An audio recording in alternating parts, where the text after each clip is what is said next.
Now we learn this week that a Labor lobbyist, Evan Moorhead, and his lobbying company were hired for a contract with the Queensland Building and Construction Commission by the board chairman, Dick Williams, who was president of the Queensland Labor Party when Mr Moorhead was its state secretary.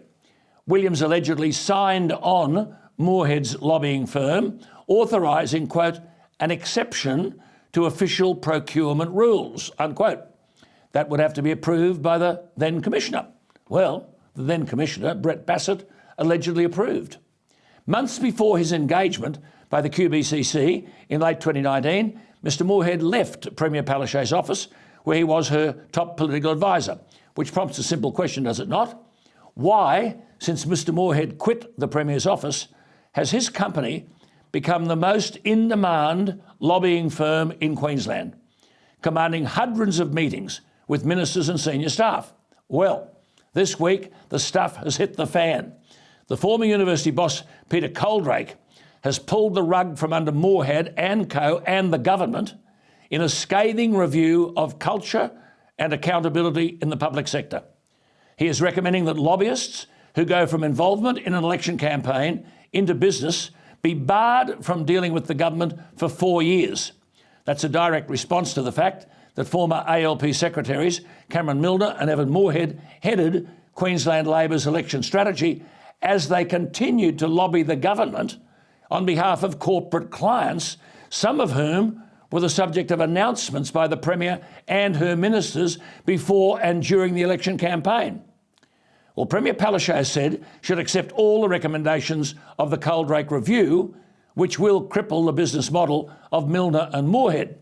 Professor Coldrake gets it right, and this applies to the photioses in New South Wales and lobbyists in all states when he says, quote, the growth of lobbying activity reveals what this review believes is a market failure, the failure of government itself to be able to deal with business and community interests without the involvement of a paid intermediary, unquote.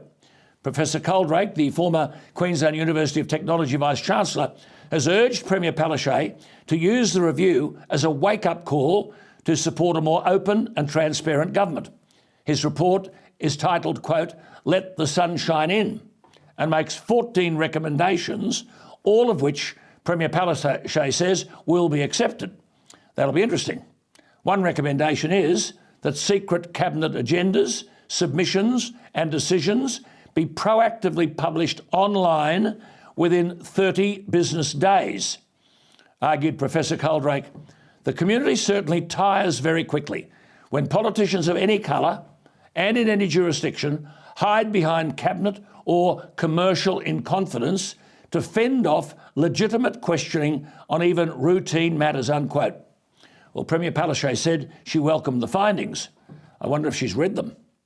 What is to happen to the outgoing Integrity Commissioner, Nicola Stepanoff, over her unresolved claims that she was bullied and harassed for doing the job, and that her emails were either doctored or scrubbed? The problems Professor Coldrake identifies are by no means unique to Queensland. It is a start, but as they say, the proof of the pudding will be in the eating. How will things change in Queensland in the future? There are a lot of vested interests in Queensland today, especially lobbyists and businesses who use lobbyists who'll have their noses out of joint. Anastasia Palaszczuk might decide that it's all too difficult and hand over the job to someone else.